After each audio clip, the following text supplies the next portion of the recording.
So I've had the flu for a few days. Still got it. I'm almost done with it.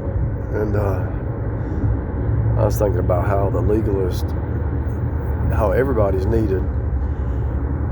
Everybody has different gifts. But then I was thinking about the legalist. They're needed too. If you think about it.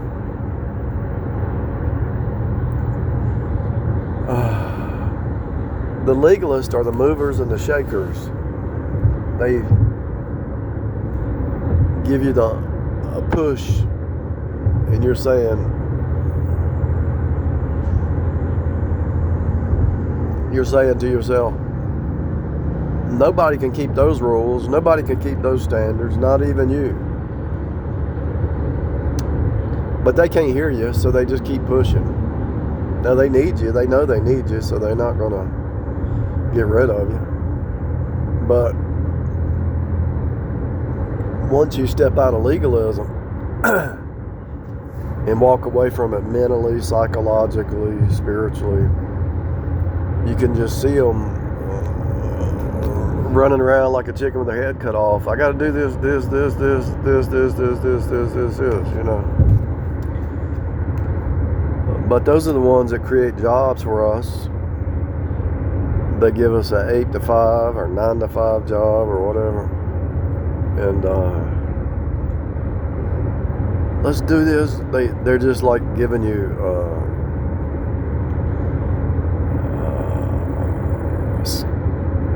not schedule, but deadlines. They give you deadlines, you know. These are the deadlines. We got to get it done. Notice the word deadline. Deadline. The legalists are in the death cult, but down here in the 3D, it is nothing but the death cult. The flesh is nothing but sin.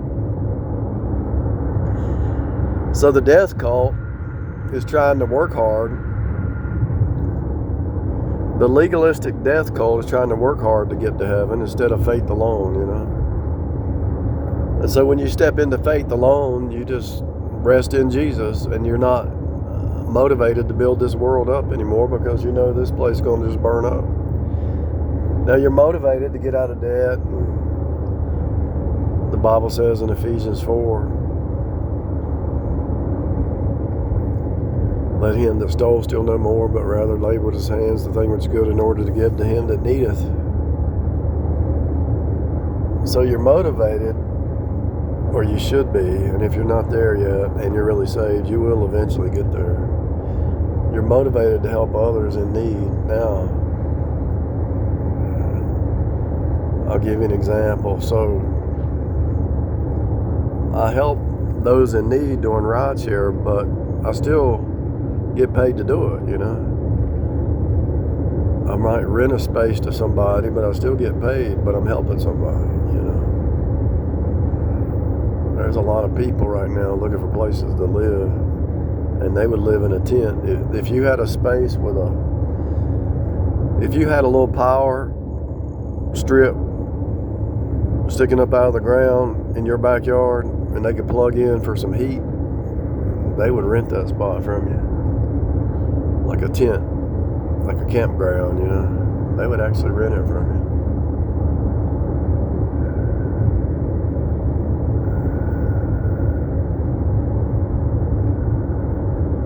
You could rent out a shed right now, just run a drop cord out there and you'd be set. People are really needing places to live right now. I actually think one of my neighbors lives in the shed. Pretty sure he does. He's got it set up too.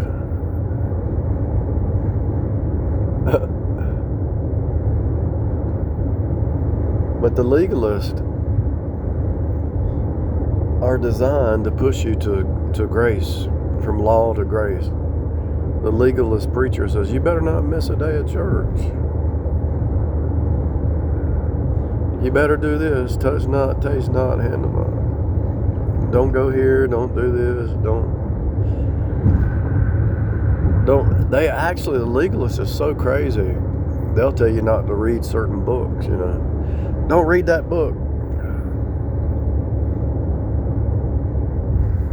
Why? I'm just learning how the other religions think. I already believe the Bible,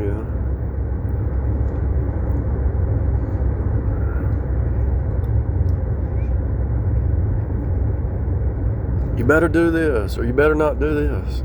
Anybody who's not saved is a legalist, because they're under some kind of rule-based living. I don't care what religion it is. I don't care what ism. I don't care what cult or ism. ISM is an ism. I don't care what religion, cult, ism, organization, secret society. I don't care what it is. They go back to legalism instead of faith alone. Faith alone and Jesus alone, because his finished work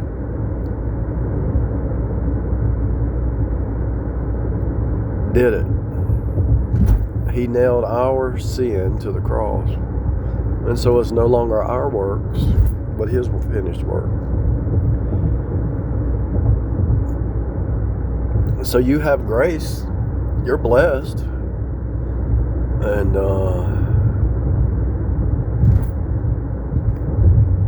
he won't have his saints begging bread, right? The Bible says. He's given you all things that pertain to life and godliness down here, the earth. Why would you want to leave the earth and go to Mars? There's no water on Mars. You're actually breathing water on earth. Now, you know how ridiculous that is? We're never leaving the earth. The human is never leaving the earth. When Elon Musk and the Amazon leader, what's his name? When they put you in spaceships and you're just up there working on a computer in space and you run out of water, they put you in a spaceship and you say, well, do we have enough water to last?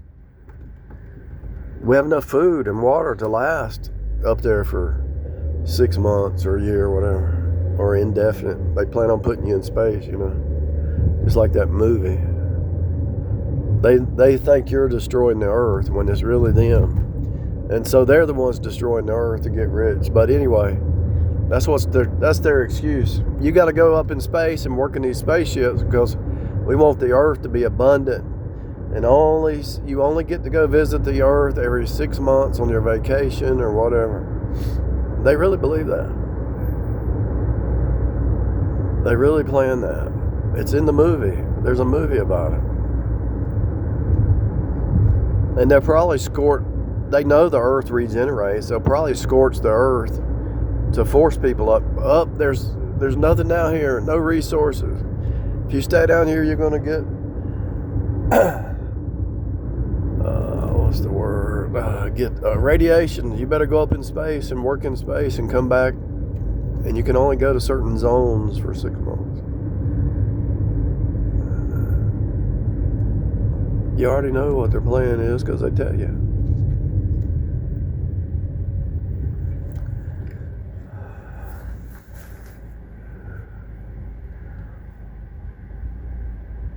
There was one movie a long time ago when people hit 30 years old, they spiraled up. They had deceived the nation so much. They spiraled up at 30 and were evaporated, killed. And so the longest you could live is until 30 years old.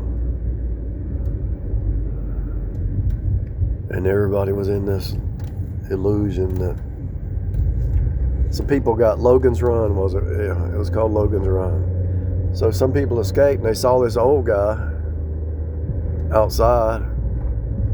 He's living off the land, And they realized they'd been lied to and went back and released everybody. That Logan's Run tells you how delusional this place is. And don't think it ain't happening, because it is.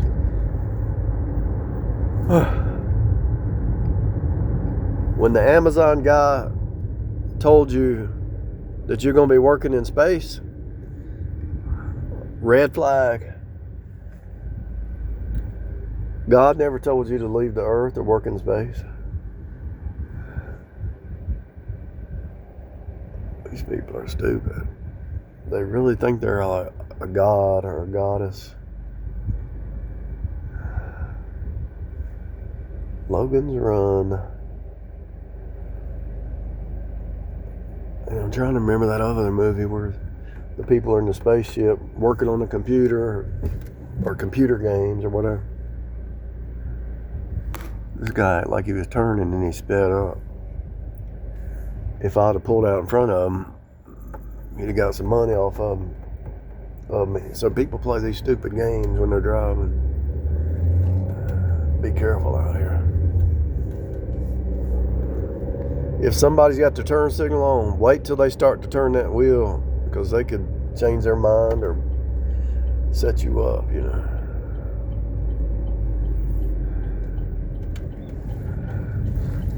And it might be a stolen car and they want to crash yours and steal from you or something.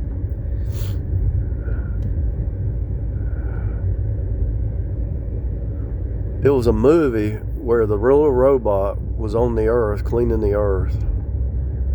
All the trash on the earth, the robot was down here cleaning the earth, and everybody was working up in space.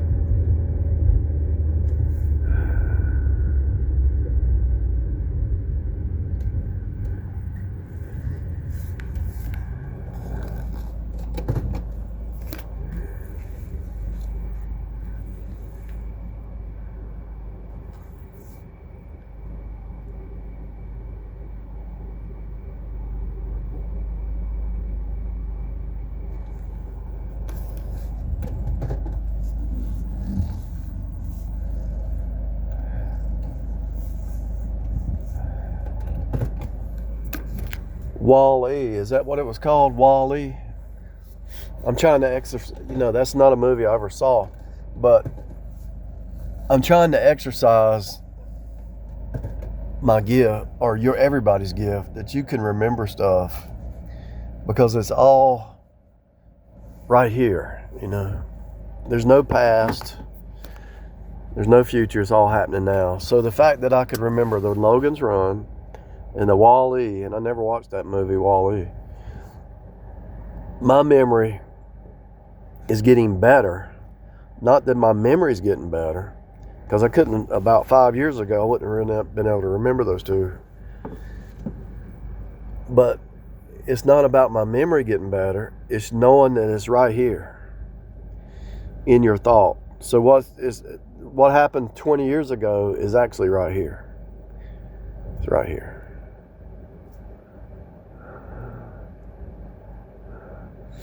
And the way that it works is you try to piece together where you were at, who you were talking to, who told it to you, and who revealed it to you, or what made you think about it.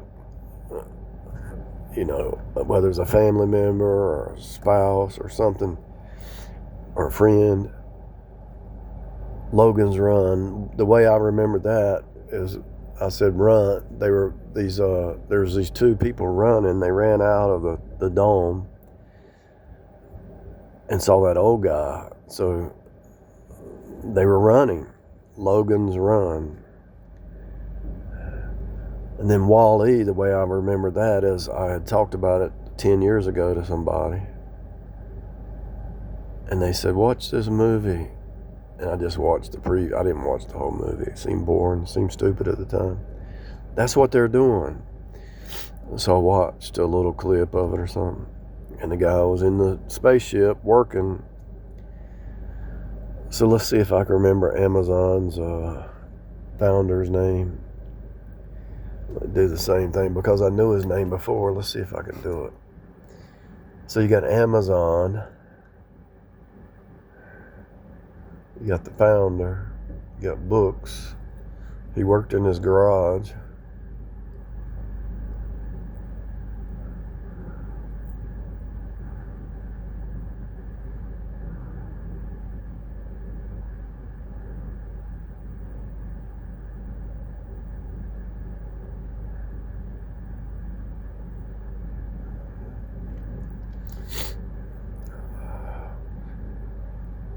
So what is the blind spot? Bezos, that's it. Jeff Bezos. So notice my hand movement. I said, what is the blind spot? And moved it. It's like did my hand, and it just came to my mind. It's like I was removing the blind spot, right? Jeff Bezos, right? And I was picturing my mind before I said that. I said I was thinking I got to remove the blind spot because it's all happening now. So I thought about his second wife, the picture of them, and I thought about his first wife, the picture of them that they post. And I said I got to remove the blind spot. As soon as I did that, it's like wiping the blind spot away. Jeff Bezos came to mind. The reason it's hard to remember his name is because those two names I don't associate with crazy. The clown, Bezos sounds like a clown.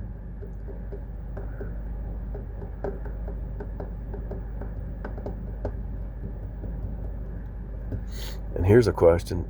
How come there's so many different last names? It should be getting smaller. As people have more babies, there should be less last names. Now there's just more last names. It's not adding up.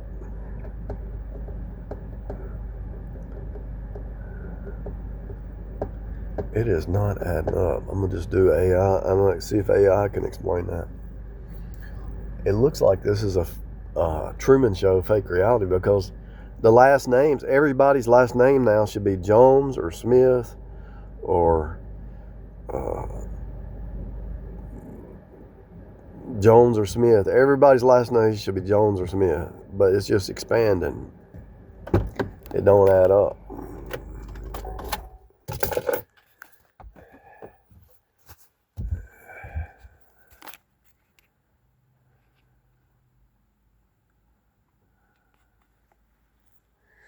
If you cut the noise off, your memory comes back.